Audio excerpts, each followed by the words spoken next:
क्या दोस्तों आपको पता है हाल ही में जीएसटी दिवस कब मनाया गया? साइबर सुरक्षा रैंकिंग में भारत कौन से स्थान पर रहा? दुनिया का एकमात्र संस्कृत दैनिक समाचार पत्र का नाम क्या है? ऐसे ही 13 बड़ी खबरों को कवर करते हुए हमने आज का बोले तो 2 जुलाई 2021 का करंट अफेयर का वीडियो तैयार किया है। क्वालिटी की दृष्टि से बेस्ट है यह वीडियो, आप लास्ट तक देखें। लास्ट में मैं आपसे एक क्वेश्चन पूछूंगा जिसका आंसर आपको नीचे कमेंट बॉक्स में देना है। और अभी तक आपने हमारी जीके 2020 चैनल को सब्सक्राइब नहीं किया है तो सब्सक्राइब कीजिए, पास में जो बेल आइकन है उसे भी प्रेस कर दीजिए क्योंकि आने वाले हर एक वीडियो की अपडेट आपको सबसे पहले मिले। चलिए बिना वक्त गवाए स्टार्ट करते हैं पहले क्वेश्चन से। हॉकी खेल में पुरुषों की विश्व रैंकिंग में शीर्ष पर कौन पहुंच गया? हाल ही में दोस्तों FIH के द्वारा यह हॉकी की रैंकिंग जारी की गई और पुरुषों की विश्व रैंकिंग में टॉप पर पहुंच गया है ऑस्ट्रेलिया। बेल्जियम को पीछे छोड़ते हुए ऑस्ट्रेलिया पुरुषों की विश्व रैंकिंग में पहले स्थान पर पहुंच गया है, यानी कि इस क्वेश्चन का सही आंसर है ऑस्ट्रेलिया। ऑस्ट्रेलिया ने न्यूजीलैंड के खिलाफ FIH हॉकी प्रो लीग और टेस्ट सीरीज में अच्छे प्रदर्शन के दम पर शीर्ष स्थान हासिल किया और ऑस्ट्रेलिया ने बेल्जियम को शीर्ष से हटाया। यूरोपीय टीम अब दूसरे स्थान पर खिसक गई है। कौन? बेल्जियम दूसरे स्थान पर खिसक गई है। नीदरलैंड तीसरे स्थान पर बना हुआ है। भारत 2223.45 पॉइंट के साथ चौथे स्थान पर है और जर्मनी 2163.57 पॉइंट के साथ पांचवें स्थान पर है। तो सभी का रैंकिंग आपने याद रख लिया। पहले स्थान पर बोले तो ऑस्ट्रेलिया, दूसरे स्थान पर बेल्जियम, तीसरे स्थान पर नीदरलैंड, भारत चौथे स्थान पर और जर्मनी पांचवें स्थान पर रहा है। आपने याद रख लिया है तो बताइए कौन सा देश कौन से स्थान पर रहा? भारत कौन से स्थान पर रहा? भारत रहा है चौथे स्थान पर, जर्मनी पांचवें स्थान पर, नीदरलैंड तीसरे स्थान पर, ऑस्ट्रेलिया पहले स्थान पर और बेल्जियम दूसरे स्थान पर है। और इसी तरह FIH के द्वारा महिला की हॉकी की जो टीम है इसकी भी रैंकिंग जारी की गई है। महिला रैंकिंग में नीदरलैंड शीर्ष पर बना हुआ है जबकि अर्जेंटीना दूसरे स्थान पर है। याद रख लो, मैं आगे आपको पूछने वाला हूं।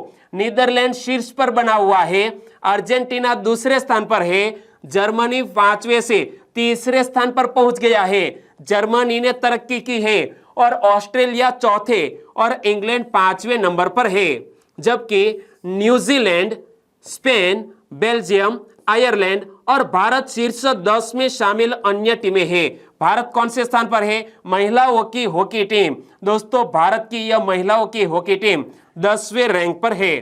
तो बताइए महिला हॉकी रैंकिंग में इंग्लैंड कौन से स्थान पर है? इंग्लैंड है 5वें स्थान पर। महिलाओं की रैंकिंग की बात कर रहा हूं। ऑस्ट्रेलिया चौथे स्थान पर, जर्मनी तीसरे स्थान पर, अर्जेंटीना है दूसरे स्थान पर। टॉप पर कौन बना हुआ है? नीदरलैंड पहले स्थान पर है। और भारत की महिला हॉकी रैंकिंग कौन सी है? 10वें नंबर पर है भारतीय महिला हॉकी टीम। ओके। और दोस्तों इसी तरह हर क्वेश्चन से जुड़े इंपॉर्टेंट फैक्ट मैं आपके सामने रखता हूं। हमारा यह तरीका आपको अच्छा लगता है, लाइक करना मत भूलिएगा। दूसरा क्वेश्चन है आपके स्क्रीन पर, डिजिटल इंडिया कार्यक्रम का शुभारंभ कब किया गया? दोस्तों डिजिटल इंडिया कार्यक्रम हमारी केंद्र सरकार का एक महत्वपूर्ण कार्यक्रम है जिसका शुभारंभ किया गया था 1 जुलाई 2015 को, जिसके हाल ही में 6 साल संपन्न हुए। यानी कि इस क्वेश्चन का सही आंसर है 1 जुलाई 2015 को डिजिटल इंडिया कार्यक्रम का शुभारंभ किया गया। 2021 में डिजिटल इंडिया के कितने वर्ष पूर्ण हुए? 6 साल पूर्ण हुए। यहां पर पढ़िए 6th years of digital India, 6 साल पूर्ण हुए। और इस महत्वाकांक्षी कार्यक्रम का शुभारंभ कब और किसने किया था? हमारे देश के प्रधानमंत्री श्री नरेंद्र भाई मोदी जी ने 1 जुलाई 2015 को यह महत्वाकांक्षी कार्यक्रम का शुभारंभ किया था। किसका? डिजिटल इंडिया का। और डिजिटल इंडिया कार्यक्रम का लक्ष्य क्या है? भारत को डिजिटल रूप से सक्षम और ज्ञान आधारित अर्थव्यवस्था बनाना। क्या लक्ष्य है? भारत को डिजिटल रूप से सक्षम और ज्ञान आधारित अर्थव्यवस्था बनाना डिजिटल इंडिया का प्रमुख लक्ष्य। और प्रधानमंत्री श्री मोदी जी वीडियो कॉन्फ्रेंस के माध्यम से डिजिटल इंडिया के लाभार्थियों के संवाद को भी संबोधित किया, यानी कि संवाद किया। और इलेक्ट्रॉनिकी और सूचना प्रौद्योगिकी मंत्रालय ने इस कार्यक्रम का आयोजन किया। और इलेक्ट्रॉनिकी और सूचना प्रौद्योगिकी मंत्री कौन है?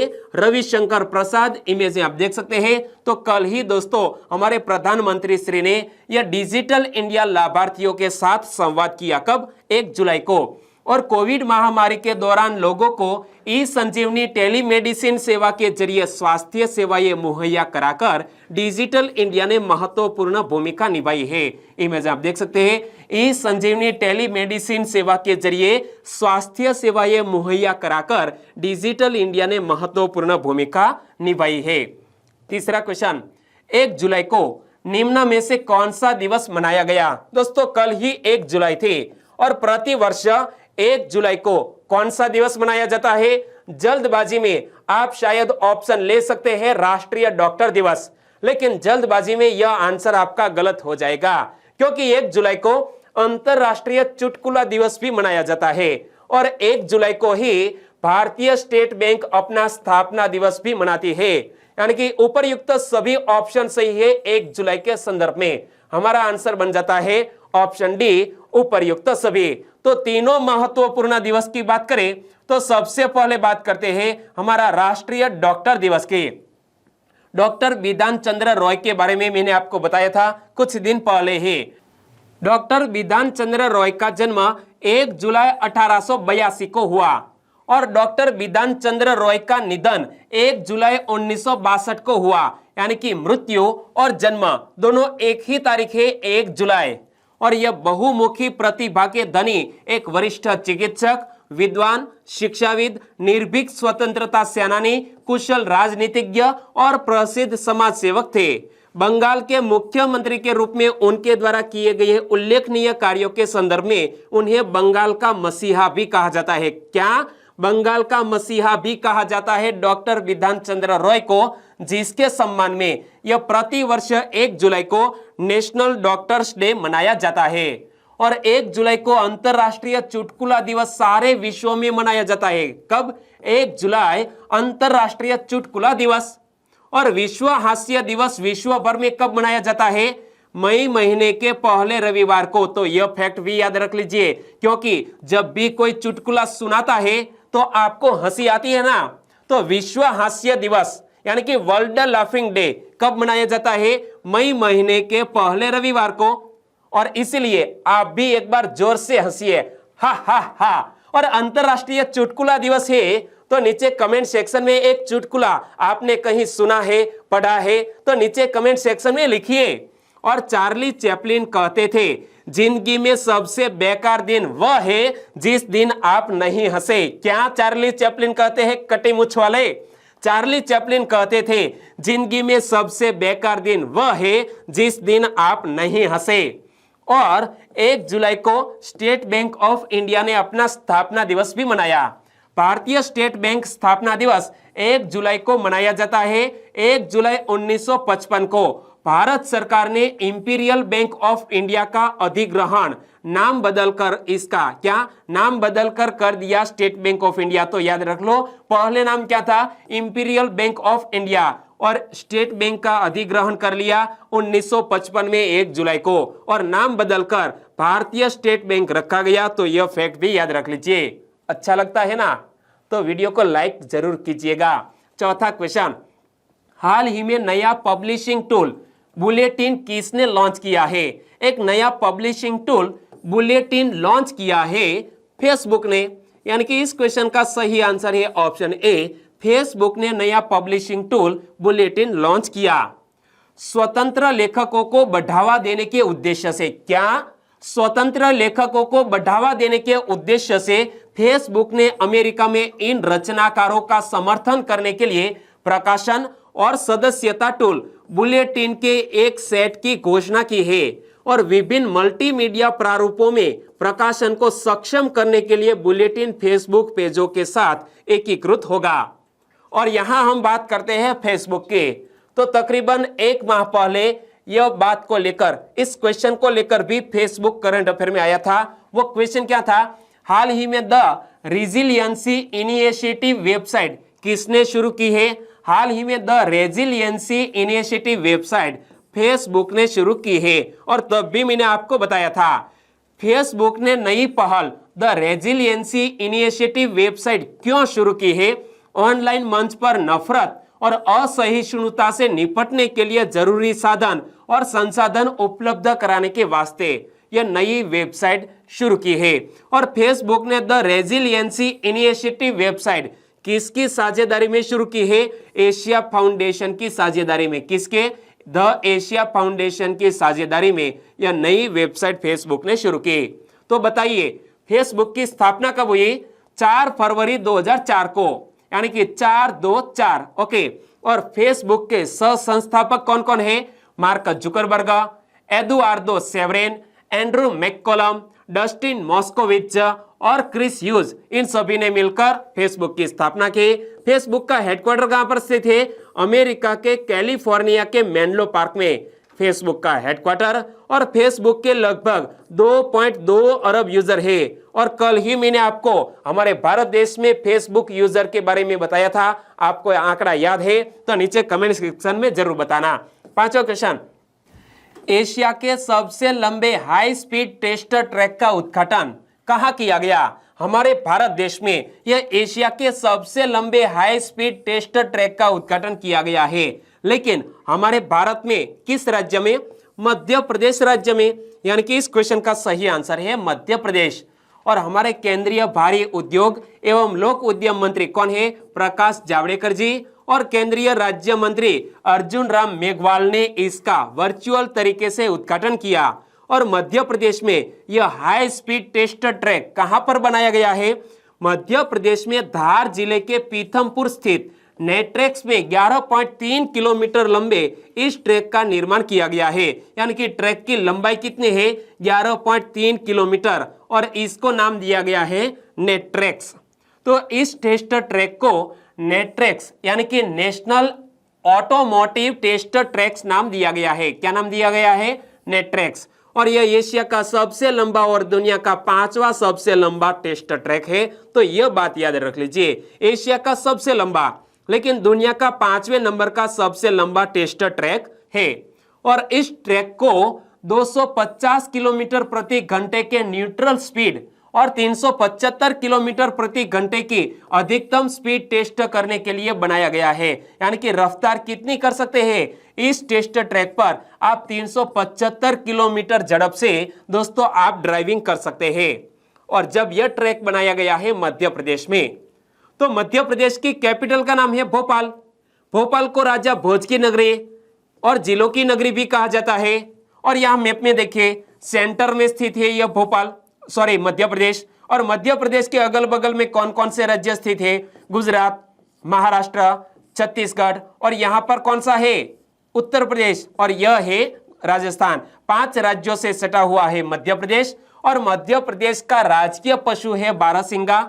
मध्य प्रदेश का राजकीय पुष्प है सफेद लिली। मध्य प्रदेश का राजकीय पक्षी है शाह बुलबुल, बोले तो पैराडाइज फ्लाई कैचर। और मध्य प्रदेश का राजकीय वृक्ष है बरगद। मध्य प्रदेश का राजकीय फसल कौन सी है? सोयाबीन। और मध्य प्रदेश की हाल ही में राज्यपाल कौन बनी है? राज्यपाल का अतिरिक्त कार्यभार सौंपा गया है आनंदीबेन पटेल जी को। और मध्य प्रदेश के मुख्यमंत्री है शिवराज सिंह चौहान। तो इतने फैक्ट आपको हमेशा के लिए याद होने चाहिए। छठा क्वेश्चन, आकाशवाणी के महानिदेशक का पदभार किसने संभाला? हाल ही में आकाशवाणी के महानिदेशक का पदभार संभाल लिया है एन वेणुधर रेड्डी ने। यानी कि इस क्वेश्चन का सही आंसर है option A, N Venudhar Reddy Akashvani के महानिदेशक बन गए हैं। भारतीय सूचना सेवा यानी कि IIS के 1988 बैच के अधिकारी एन वेणुधर रेड्डी ने आकाशवाणी के महानिदेशक का पदभार संभाल लिया है। वे वर्तमान में समाचार सेवा प्रभाग के महानिदेशक हैं, जिन्हें कैबिनेट की नियुक्ति समिति के अनुमोदन पर आकाशवाणी का अतिरिक्त प्रभार दिया गया है। और श्री एन वेणुधर रेड्डी इससे पहले वित्त मंत्रालय के अंतर्गत निवेश और सार्वजनिक परिसंपत्ति प्रबंधन विभाग में संयुक्त सचिव रह चुके हैं। और भारत में जब यहाँ आकाशवाणी और रेडियो की बात की गई है तो कुछ महत्वपूर्ण फैक्ट आप याद रख लो। भारत में रेडियो प्रसारण की शुरुआत मुंबई और कोलकाता में सन 1927 में दो निजी ट्रांसमीटरों से हुई। कहां पर? मुंबई और कोलकाता में। और कब? 1927 में। और 1930 में इसका राष्ट्रीयकरण हुआ। तो आकाशवाणी का राष्ट्रीयकरण कब होता है? 1930 में। और तब इसका नाम भारतीय प्रसारण सेवा यानी कि इंडियन ब्रॉडकास्टिंग कॉर्पोरेशन रखा गया। और बाद में 1957 में इसका नाम बदलकर आकाशवाणी रखा गया है। तो यह याद रख लीजिए कि आकाशवाणी नाम कब रखा गया है? 1957 में। और दो मोस्ट इंपोर्टेंट क्वेश्चन, विश्व का पहला रेडियो स्टेशन कब और कहां खुला? 1918 में ली द फॉरेस्ट ने न्यूयॉर्क के हाइब्रिड इलाके में दुनिया का पहला रेडियो स्टेशन शुरू किया। तो यह क्वेश्चन एक बार फिर से पढ़ लीजिए, विश्व का पहला रेडियो स्टेशन कब और कहां खुला? 1918 में ली द फॉरेस्ट ने न्यूयॉर्क के हाइब्रिड इलाके में दुनिया का पहला रेडियो स्टेशन शुरू किया। और भारत में कितने रेडियो स्टेशन है? वर्तमान में 231 रेडियो स्टेशन हमारे भारत देश में है। सातवां क्वेश्चन, दुनिया के एकमात्र संस्कृत दैनिक समाचार पत्र का नाम क्या है? दुनिया के एकमात्र संस्कृत दैनिक समाचार पत्र का नाम है सुधर्मा। यानी कि इस क्वेश्चन का सही आंसर है ऑप्शन बी, सुधर्मा दुनिया का एकमात्र संस्कृत दैनिक समाचार पत्र है। दोस्तों मोस्ट इंपोर्टेंट यह क्वेश्चन है, याद रख लो। और इस क्वेश्चन को एक बार स्टार लगा दो क्योंकि आने वाली एग्जामिनेशन में इसी घटना को बेस बनाते हुए क्वेश्चन पूछा जाने वाला है। सुधर्मा संस्कृत दैनिक के संपादक कौन?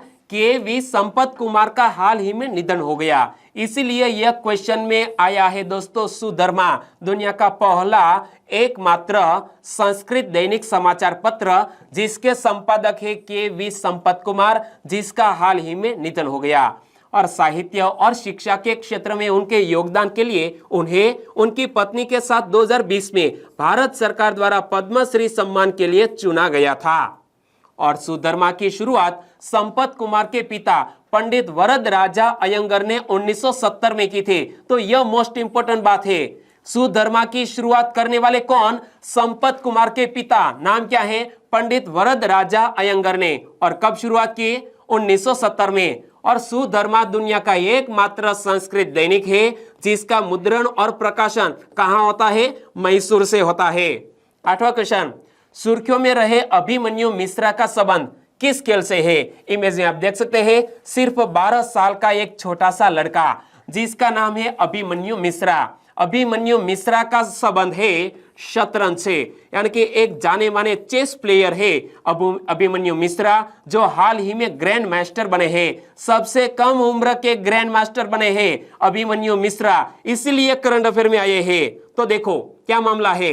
भारतीय मूल के अमेरिकी नागरिक अभिमन्यु मिश्रा ने सबसे कम उम्र में शतरंज ग्रैंड मास्टर का खिताब जीतकर इतिहास रच दिया है। एक बार फिर से पढ़ लीजिए, भारतीय मूल के अमेरिकी अभिमन्यु मिश्रा ने सबसे कम उम्र में शतरंज ग्रैंड मास्टर का खिताब जीतकर इतिहास रच दिया है। और उन्होंने सर्गे कर्जाकिन का रिकॉर्ड तोड़ा है। किसका? उन्होंने सर्गे कर्जाकिन का रिकॉर्ड तोड़ा है, जो 2002 में 12 वर्ष 7 महीने की आयु में चैंपियन बने थे। कौन? ये सर्गे कर्जाकिन। और अभिमन्यु मिश्रा ने यह उपलब्धि 12 साल 4 महीने और 25 दिन की अवधि में हासिल की है, यानी कि आयु के मामले में अभिमन्यु मिश्रा छोटे हैं। और लोकप्रिय शतरंज खिलाड़ी विश्वनाथ आनंद भारत में पहले ग्रैंड मास्टर थे। तो यह फैक्ट भी याद रख लो, हमारे भारत देश के पहले ग्रैंड मास्टर कौन? विश्वनाथ आनंद। और सबसे अधिक ग्रैंड मास्टर किस देश से है? रूस देश से है। कितने हैं? 255 ग्रैंड मास्टर है रूस देश में। और भारत का सबसे कम उम्र का ग्रैंड मास्टर कौन है? तो इमेज में आप देख सकते हैं, जिसका नाम है प्रज्ञानंदा। क्या? प्रज्ञानंदा भारत का सबसे कम उम्र का ग्रैंड मास्टर। और भारत में सबसे कम उम्र के ग्रैंड मास्टर है कौन? प्रज्ञानंदा, जिन्होंने 12 साल 10 महीने 13 दिन की उम्र में यह उपलब्धि हासिल की थी। नवा क्वेश्चन, जीएसटी दिवस कब मनाया जाता है? प्रतिवर्ष जीएसटी दिवस मनाया जाता है 1 जुलाई को, यानी कि इस क्वेश्चन का सही आंसर है 1 जुलाई बोले तो जीएसटी दिवस। जीएसटी का पूर्ण स्वरूप क्या है? Goods and service tax GST का पूर्ण स्वरूप है। और 1 जुलाई को जीएसटी यानी कि वस्तु एवं सेवा कर दिवस के रूप में मनाया जा रहा है। इस वर्ष वस्तु और सेवा कर के ऐतिहासिक कर सुधार के कार्यान्वयन की चौथी वर्षगांठ है। कौन सी? यहां पर पढ़ो, 4th ईयर्स ऑफ जीएसटी, यानी कि 2017 में लागू हुआ है जीएसटी। पहला जीएसटी दिवस 1 जुलाई 2018 को नई अप्रत्यक्ष कर व्यवस्था यानी कि गुड्स एंड सर्विसेज टैक्स की पहली वर्षगांठ को चिन्हित करने के रूप में मनाया गया।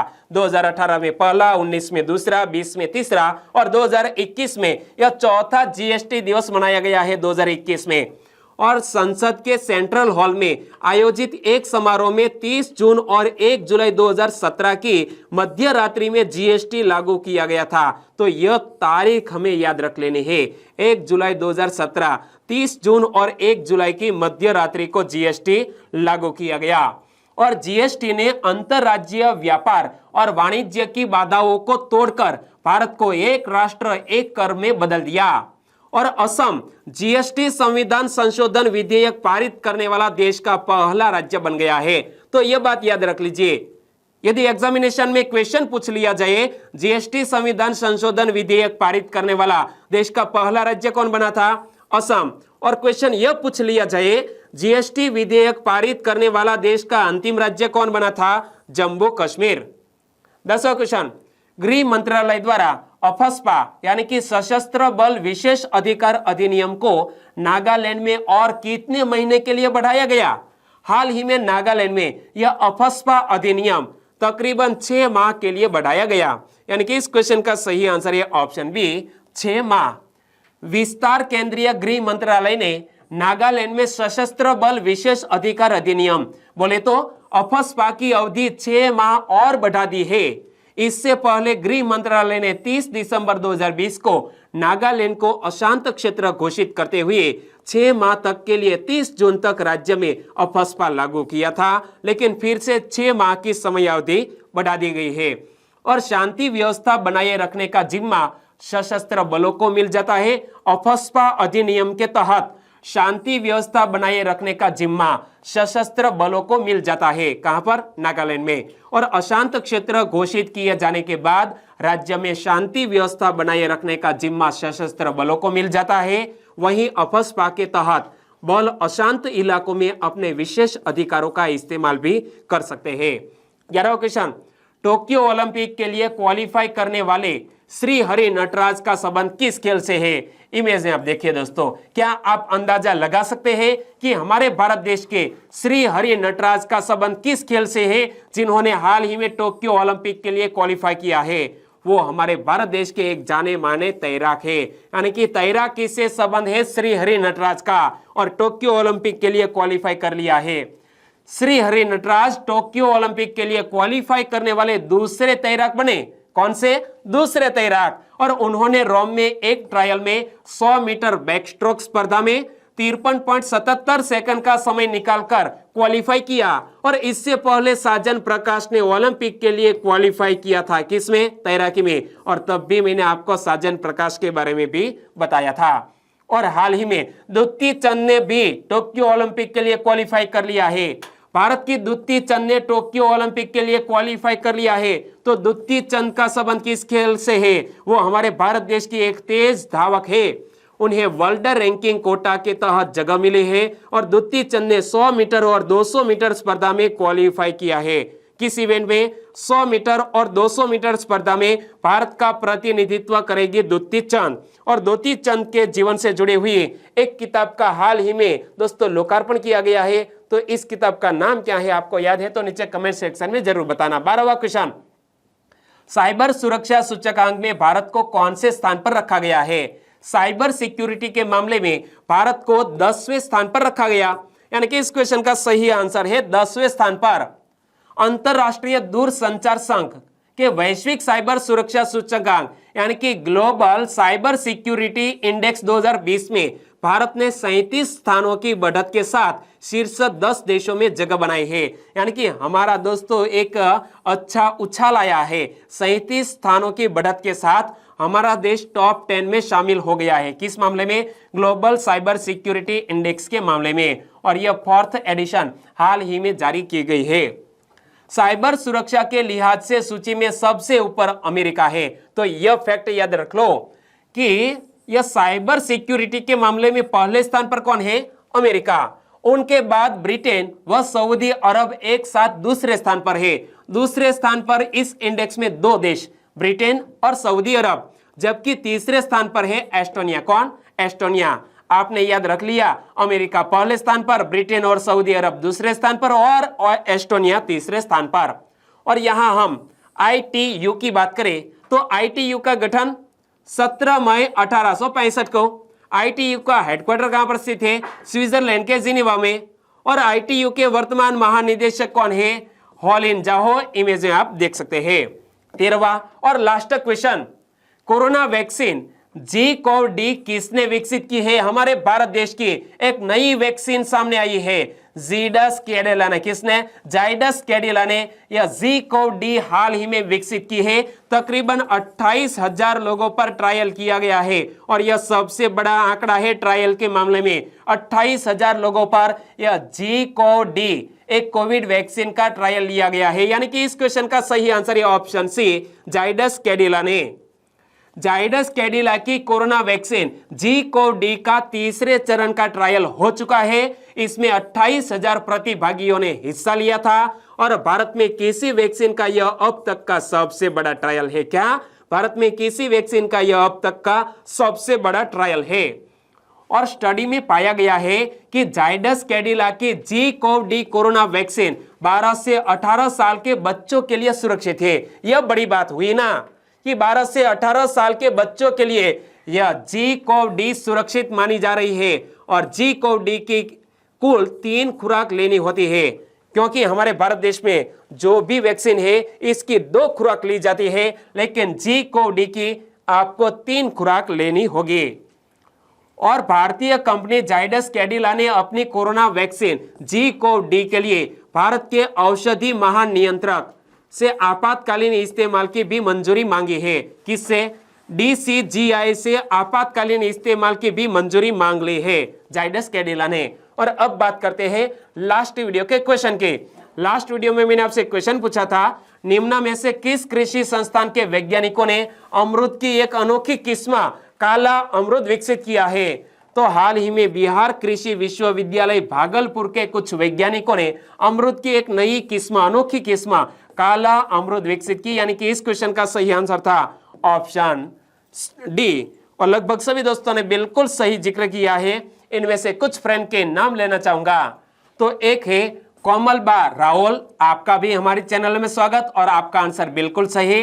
राहुल देवड़ा जी, मेघा परमार, रशीला डामोर, मेहुल परमार और वसावा मिताक्षी, सभी दोस्तों ने बिल्कुल सही आंसर दिया है। बिहार कृषि विश्वविद्यालय भागलपुर के वैज्ञानिकों ने काला अमरूद विकसित किया है। वसावा दीप्तेश, PP परमार, FA कुरैशी, रविंद्र भानवार, इन सभी दोस्तों का आंसर बिल्कुल सही। और कुछ फ्रेंड ने गुजराती में आंसर दिया है, बिल्कुल सही लिखा। मित्तल दोंगा, उमा सैनी फ्रॉम उत्तराखंड से, सितेंद्र निर्मल, प्रहलाद फतेपुरा फ्रॉम गुजरात के राजकोट से और नीलेश किशोरी, सभी दोस्तों को बहुत बहुत धन्यवाद। और आज के वीडियो का क्वेश्चन ए रहा स्क्रीन पर। 27 जून से 10 जुलाई तक कौन सा पखवाड़ा मनाया जा रहा है? 27 जून से 10 जुलाई तक कौन सा पखवाड़ा मनाया जा रहा है? और 11 जुलाई से कौन सा पखवाड़ा शुरू होगा? वो भी आप नीचे कमेंट सेक्शन में जरूर बताना। और कल ही मैंने आपको इस क्वेश्चन के बारे में डिटेल में बताया था, सही है ना? तो चलिए आंसर लिखिए और 1 मिनट का वक्त हमें दीजिए। फेसबुक, व्हाट्सएप या टेलीग्राम के जरिए इस वीडियो की लिंक शेयर कीजिए और बाद में वीडियो को ट्वीट कीजिए। हेल्प करेंगे ना? Thank you so much. कल मिलेंगे एक नए करंट अफेयर के साथ। तब तक के लिए टेक केयर एंड जय हिंद।